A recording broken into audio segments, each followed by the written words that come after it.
Então, vamos iniciar aqui nosso encontro, né? Então, primeiramente, boa noite a todos. Muito obrigado por, não vou dizer nem comparecerem, né? Mas por se logarem aí para assistir, né? E um abraço aí a todos, que faz bastante tempo que a gente não se vê pessoalmente, mas graças a Deus a gente pode se ver virtualmente, né? Como a gente está fazendo sempre, a gente vai abrir com uma prece, né? Então eu gostaria de convidá-los a todos que a gente possa se concentrar um pouquinho, tá bom? Mestre Jesus, nós agradecemos a sua presença ao nosso lado hoje aqui conosco e ao lado de todas as pessoas que nos acompanham nesse momento. Que nós possamos, Senhor, ao ler, entender e ouvir as palavras do seu Evangelho,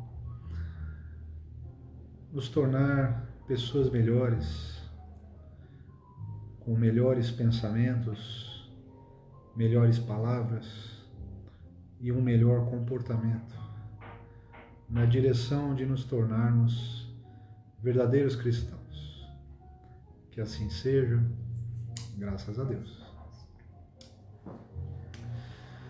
Muito bom, pessoal. Então, o que a gente gostaria de falar hoje seria sobre uma proposta, né, de como está o nosso relacionamento com Deus, né? Então, o tema da live seria nosso relacionamento com Deus. E quando a gente fala isso, estaria dizendo do nosso relacionamento pessoal, né? Não estou aqui querendo fazer, longe de mim, uma avaliação de como está o relacionamento da humanidade ou dos brasileiros, né, com Deus, mas que a gente possa internamente refletir como que vai esse nosso relacionamento.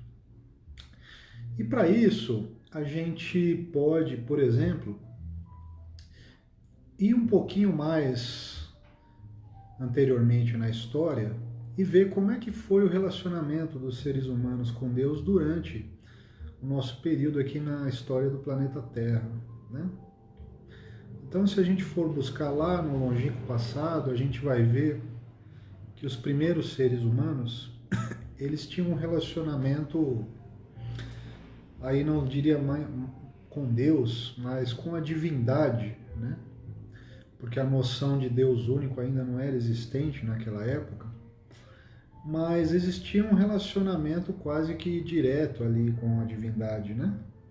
Porque o ser humano primitivo, na época eram caçadores-coletores, eles procuravam entender como que o mundo funcionava e principalmente como que a natureza funcionava, né? E para isso eles desenvolveram modelos, e um desses modelos era o modelo divino, né? Então eles procuravam entender os ciclos planetários, os ciclos das estações, os ciclos de florescimento e morte na natureza, e atribuíam a estes ciclos, atribuíam a estes fenômenos um algo por trás que a gente poderia chamar de divindade, né? Então, estes primeiros seres humanos, eles tinham lá os seus rituais e suas práticas religiosas primitivas já, embrionárias, né? Existiam ali as práticas ritualísticas antes da caça, no período do plantio, né? Muitas vezes envolviam também sacrifícios, né? Faziam-se ali sacrifícios animais, ou sacrifícios de parte da colheita, que hoje em dia a gente pode pensar que eram coisas muito primitivas, né? Mas que, se a gente for entrar no âmago, era uma atitude de muito respeito que estes povos tinham, porque eles sacrificavam a parte daquilo que era o essencial para eles, que era a comida, né? Então, essas práticas sacrificiais e ritualísticas daqueles povos eram os primeiros indícios de que o ser humano tinha dentro dele a ideia do divino, né? E é claro que, como espíritos eternos, nós sempre temos essa ideia dentro de nós. Avançando mais um pouco, milhares ou dezenas de milhares de anos depois, entrando já na história da origem do cristianismo, que é a nossa atual, né, que é a nossa fé, nós vemos lá Abraão, né, e que Abraão foi o patriarca dos judeus e propriamente da religião, né, judaica, e que colocou um conceito radicalmente novo para a época, que era o conceito de um Deus único que controlava tudo. Se a gente for estudar a história, a gente vê que naquela época era uma ideia radicalmente revolucionária se pensar em um Deus único, porque os povos daquela época eles cultuavam divindades, então eles personalizavam, né, os fenômenos naturais. Tinham lá, né, por exemplo, os nórdicos tinham o deus do trovão, né, tinham os deuses da chuva, da fertilidade, etc. Existia os deuses, os animais, né? Deuses animais personificados em deuses, como os egípcios faziam, né?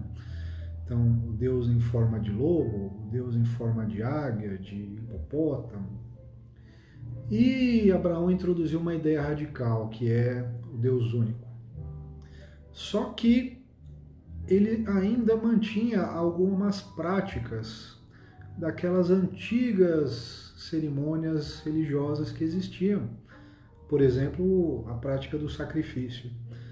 Na Bíblia existe aquela história muito famosa, né, de que Deus pediu para Abraão sacrificar o próprio filho, e Abraão titubeia um pouco, mas vai lá e prepara tudo para sacrificar o filho, e na hora H ali ele é impedido, né, por Deus ou por um anjo, e aparece ali um animal amarrado numa árvore lá perto, que era para sacrificar o animal no lugar do filho, né? E a gente para pensar, não, por que ele simplesmente não impediu de sacrificar o filho e falava, ó, sacrifício não faz sentido e tal? Muito provavelmente foi para não violentar também as crenças religiosas da época, né, do próprio Abraão. E então, para aquelas pessoas, né, para o povo judeu e para quem cultuava a divindade, havia aquela ideia do Deus provedor que punia ou premiava os seres humanos de acordo com as atitudes que estes faziam, né? Então, os seres humanos procuravam agradar as divindades com os seus sacrifícios ou com o seu comportamento para terem em troca proteção, serem bem-sucedidos e tal, né? Avançando aí milênios à frente, a gente vai mais para a época do ano zero, né? Que seria quando Jesus Cristo nasce e passa aquele período de 33 anos naquela região lá do Oriente, que hoje em dia é Oriente Médio, né? E a gente vê que naquele momento já existe uma religião organizada, né?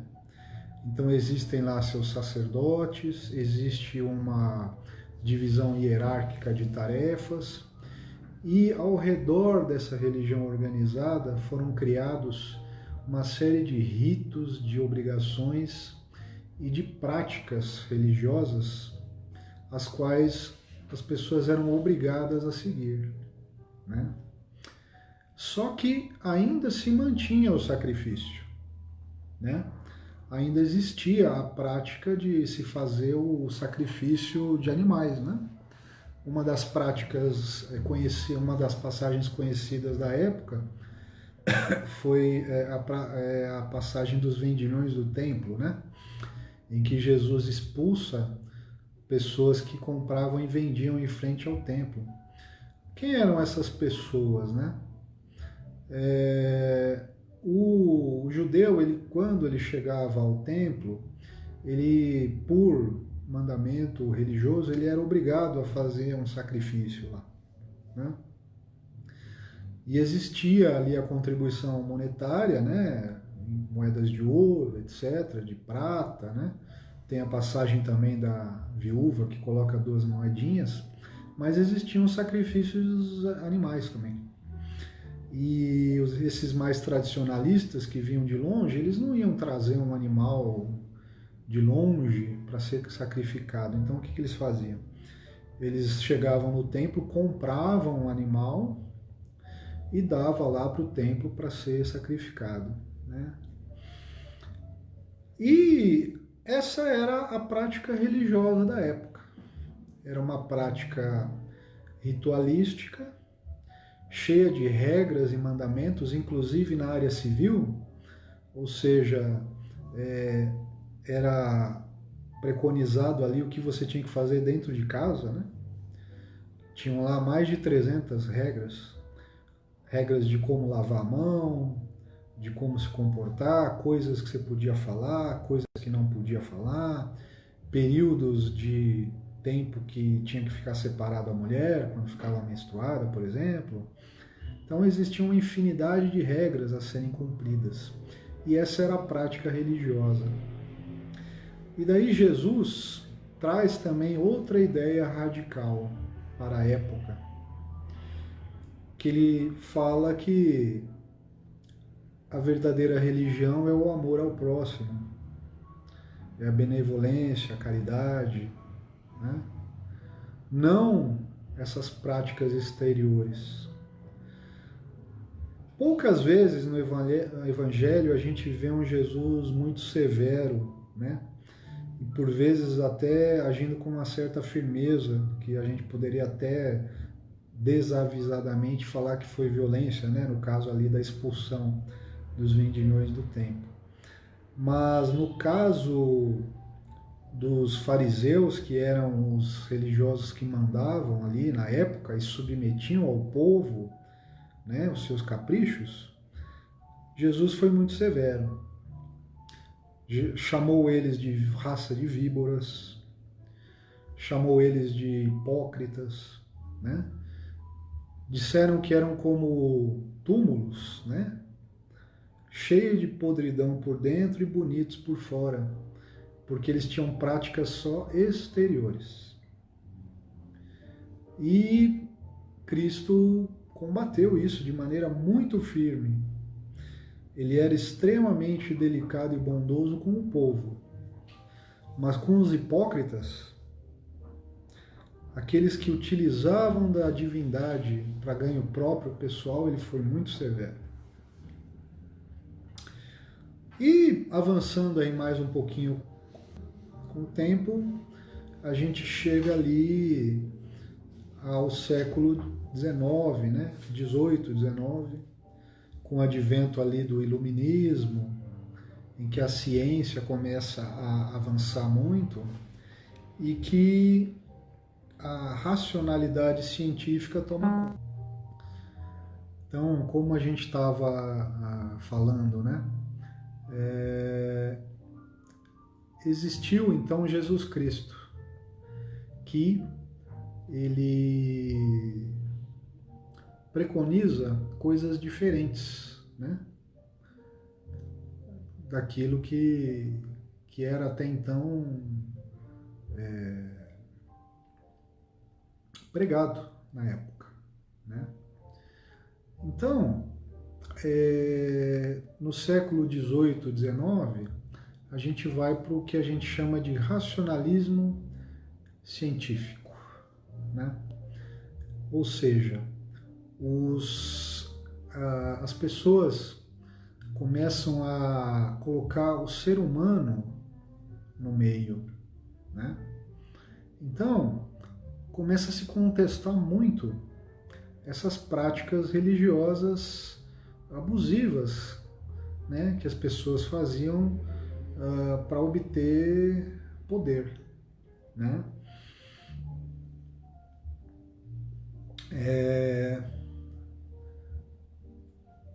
Me desculpa, gente, deixa eu ver se voltou o vídeo aqui, porque eu não sei se está transmitindo. Ah, voltou. Deixa eu ver aqui. Ter poder. Voltando. Desculpa. Vamos lá. Bom, então, nesse começo do século XVIII, XIX, a ciência e o humanismo começam a tomar conta. E a filosofia se desenvolve e Deus é começado a ser tirado de cena das nossas vidas, né? Então,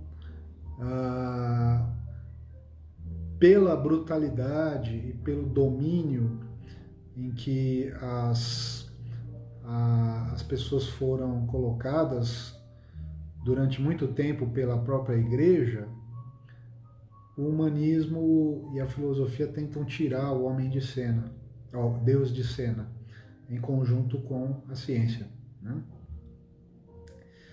E até inclusive o finalzinho do século XIX, começo do século XX, um filósofo, Friedrich Nietzsche, afirmou que Deus estava morto, né? E assim nós chegamos ao que nós temos hoje em dia, né? Em que nós não vemos Deus ser mencionado em lugar nenhum, né? Nós não vemos Deus serem mencionados nos filmes, nos livros, na televisão, nas obras de ficção, a não ser que seja uma obra religiosa. Aí sim. Mas em geral, Deus aí está sendo tirado de cena, inclusive dentro das nossas casas, né? Pouco falamos de Deus dentro de nossas casas, a não ser naqueles momentos, né? Morreu alguém está doente, alguém está passando por uma situação difícil, aí a gente lembra de Deus. E a gente vê que esse tipo de pensamento, de atitude dos primitivos, dos antigos, ela ainda está dentro de nós, né? Todas essas atitudes que a gente falou. Aquela coisa de se fazer sacrifícios ou fazer coisas visando que Deus faça algo em troca pra gente, né? Então a gente vê que é uma visão quase meio econômica, comercial da relação com a divindade, né? Então a gente vai num templo, numa casa espírita, numa igreja, num terreiro, em algum lugar, vai lá buscando algo, esperando que Deus nos dê algo em troca, né? É como se fosse assim um negócio, tipo, ó, Senhor, eu venho aqui algumas horas por semana, vou fazer uma oração, faço alguns gestos, digo algumas palavras e tal, em troca o Senhor tem que melhorar a minha vida, né? É mais ou menos o que aqueles homens primitivos faziam, né? Faziam sacrifícios, orações, rituais, falavam palavras, fórmulas mágicas, né? Orações, visando que Deus os provesse de caça, de boa colheita, de vantagem sobre os inimigos, né? Tipo, eu vou invadir ali tal região, que Deus me ajude a matar todos, né? Que eu não seja morto e tal. Então, se eu tenho essa visão, eu estou ali agindo de forma que os homens agiam 10 mil anos atrás, né? E a rigor, se a gente for pensar bem, essa visão comercial econômica da vida, ela está tomando conta de todos os aspectos da nossa vida. Nos relacionamentos, por exemplo, interpessoais, né? É por isso que a gente se trata tão mal na rua, né? Nos coletivos, nos ônibus, no metrô. Porque por que eu vou tratar bem alguém ali que não vai me trazer vantagem nenhuma? Não vai me dar nada em troca, né? Nos relacionamentos afetivos, né? Não é à toa que quase metade dos casais se separam porque eu não vejo mais vantagem em estar com aquela pessoa, né? Não custa muito. A gente usa esses termos, né? Tá muito custoso ficar com tal pessoa. Eu tô perdendo mais do que ganhando e tal. E daí acaba. Dispenso. Então eu estabeleço uma relação de consumo com tudo. Com Deus, com as outras pessoas, com a natureza, né? E em toda relação de consumo, a gente tem aquele consumo ali durante um tempo e depois a gente gera um resíduo, né? A gente joga fora ali o lixo do consumo, daquilo que a gente consumiu. Então, se eu tenho ali 50% de casais que se separam, imagina quanto lixo, né? Emocional, psicológico não está sendo jogado ali fora, né? E da mesma coisa se a gente tiver uma relação ritualística, né, com a divindade, com Deus. Aquela coisa que eu citei, né, vou uma vez por semana a determinado local, uso talvez umas roupas especiais, né, falo frases especiais, tenho gestos próprios e tal. É uma relação ritualística que os fariseus já faziam ali milhares de anos atrás. Então, se eu tiver esse tipo de relação com Deus, eu estou no mínimo 2000 e tantos anos atrasado, né? Porque, a rigor, se a gente também for pensar, a gente tem também uma relação ritualística com a vida, né? O que é uma relação ritualística? A gente toma a aparência pelo verdadeiro. Então, a gente adora, por exemplo, aquela coisa de títulos, né? Eu sou PhD em não sei o quê. Eu sou vice-presidente de marketing em tal empresa. Eu sou ministro do Supremo Tribunal Federal, né? Ou então a gente gosta daquelas coisas de premiações, né? O Oscar, o Grammy, o melhores disso, melhores daquilo. Tudo isso são relações ritualísticas, né? Eu tenho lá uma cerimônia, tem uma solenidade, é dado um prêmio ali, um objeto para a pessoa que é um símbolo de que ela conquistou certa coisa e tal. Tem um lado positivo, é claro, né? Mas nós não podemos trocar a aparência pela essência. Então, não é porque eu estou aqui dando uma palestra online, vou no centro, falo, participo de reunião, etc., que eu sou melhor do que outras pessoas, né? O que vale é o que eu tenho dentro de mim, não é? E daí a gente chega no nosso cerne da palestra, que é como então eu posso ter uma relação verdadeira, honesta, né, com a divindade.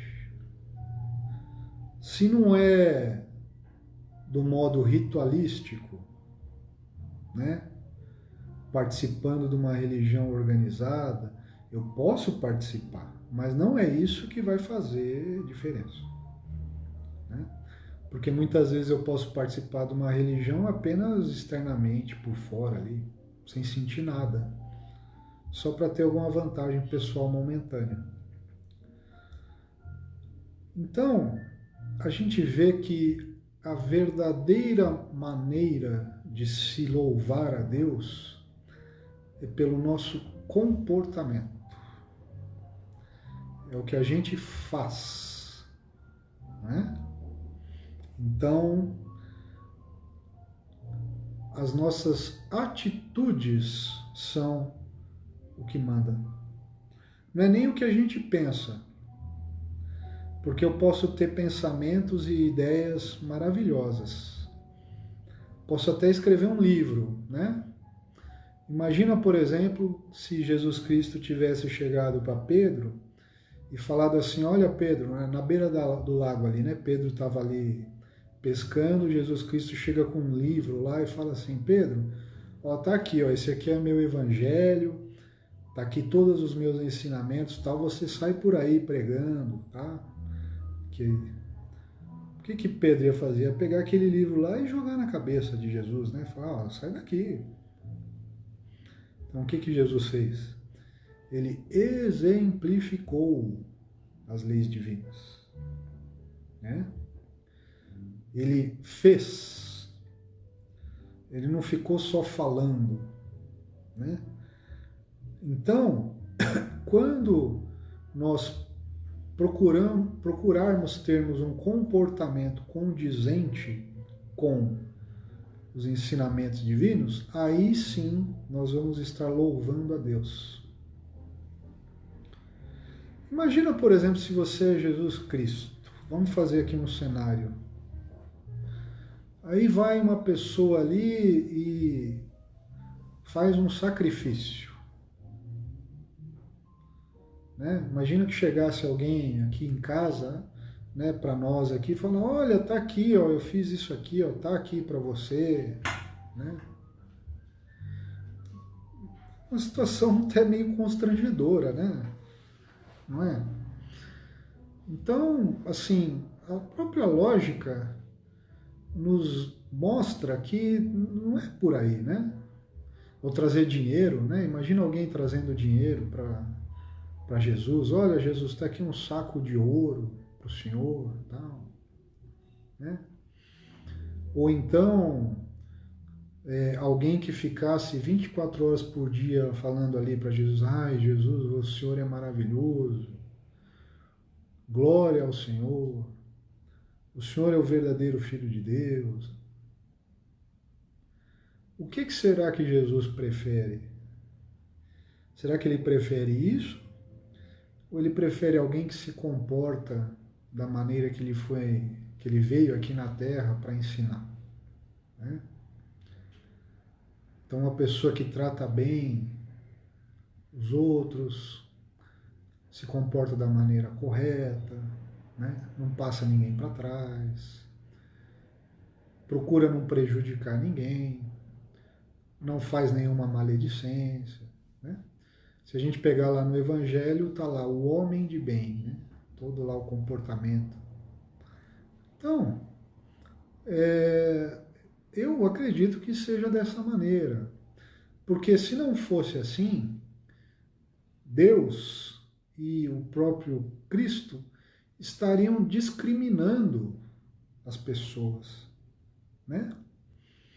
Porque, por exemplo, denominações religiosas nós temos aos milhares no planeta. Então, como é que Jesus vai falar: não, essa aqui é o melhor, não, aquele lá é o pior, né? Tem até religiões que não acreditam nem em Jesus Cristo. E daí Jesus fala: ah, não, essa religião não acredita em mim, então todos aqui estão fora, né? Só que são pessoas boas, que praticam a caridade, a benevolência, tratam bem os outros, procuram não fazer mal a ninguém. Então, por aí a gente já vê que não é a denominação religiosa, os rituais que a gente faz, os sacrifícios, os donativos para para a igreja ou para qualquer outro lugar. O que vai mandar no nosso relacionamento com Deus, é o nosso comportamento, é o jeito que a gente age em relação às outras pessoas. Aí sim, aí, né, eu vou estar validando, né, aquilo que Jesus ensinou, que é o comportamento, é o jeito correto de se comportar, né? Então, pode ser que eu nunca mais pise num templo, ou numa igreja, ou num centro espírita, ou em qualquer outro lugar. Mas se eu seguir aquilo que Cristo preconizou, eu vou estar sendo um cristão. Mesmo que, por exemplo, o local que eu frequento seja conhecido como mesquita, como sinagoga, como igreja, como templo, como terreiro, não importa, né? O que vai mandar é como eu me comporto. E além disso, não é só no local lá que eu vou, é no meu dia a dia. Então, como eu me comporto em casa, dentro de casa, com a minha mulher, meus filhos, meus pais, dentro do ônibus, no meu trabalho, né? Ser uma pessoa leal, não passar ninguém para trás, não prejudicar ninguém, aquelas coisas óbvias que nós todos sabemos, conhecemos, só que às vezes a gente faz compartimentação da nossa vida, né? Então a gente pensa em Deus só ali quando eu estou no templo, ou no centro espírita, ou na igreja, e o resto do dia Deus fica morto, como disse o filósofo lá, o Nietzsche, né? Ele está morto dentro de mim, eu não cogito ele nas minhas ações. Né? Fala, não, mas isso aqui é profissional, eu puxei o tapete lá do meu colega, mas é que, pô, é profissional, né? Eu preciso ter minha carreira, né? Ou vou fazer um negócio, quero levar vantagem em cima da pessoa que eu estou fazendo um negócio. Ah, não, é negócio, não tem nada a ver com religião. Claro que tem. Você acha que Deus não está ali? Naquela hora que a gente está fazendo mal para o semelhante? É claro que está. Né? Então, gente, eu acho que é por aí, tá bom? Então, ao nos comportarmos de maneira evangélica, cristã, estaremos louvando a Deus automaticamente. Eu acho que Deus dá muito mais valor a isso do que a milhares de rituais ou sacrifícios que a gente possa fazer. Né? Então, muito obrigado. Eu vou fazer a nossa oração agora, final, né? Antes de fazer a oração, eu gostaria de convidar a todos. Eu faço uma live aqui, é um Evangelho no Lar, né? Online. A gente lê um trechinho do Evangelho, comenta um pouquinho via o Zoom. Eu passei aí o link para a nossa organizadora aqui do Milady. Ela vai colocar aí na descrição, mandar para vocês, para quem quiser acompanhar, tá? Todos os dias às 8h30. Está sendo muito bom. Para mim, pelo menos, é maravilhoso ter contato com o pessoal e poder falar um pouquinho de Jesus. Beleza? Então vamos lá, vamos fazer nossa prece. Mestre Jesus, muito obrigado por essa oportunidade. Que nós possamos, Senhor, melhorar sempre nosso comportamento, nosso modo de agir, para que assim possamos ser agradáveis a Deus e ao Senhor. Obrigado, Pai, que nesse momento nossas vibrações de amor possam alcançar todos os frequentadores, trabalhadores e pessoas que estão acompanhando essa live da nossa casa, a Irmã Milady. Que também possa atingir as crianças, mães e pais dos nossos grupos de evangelização infantil E também, Senhor, todos aqueles que nesse momento se encontram doentes, tanto física quanto psicologicamente, aos profissionais da área de saúde e também aos governantes brasileiros, que eles possam receber a inspiração divina para tomarem as melhores decisões a favor do povo brasileiro.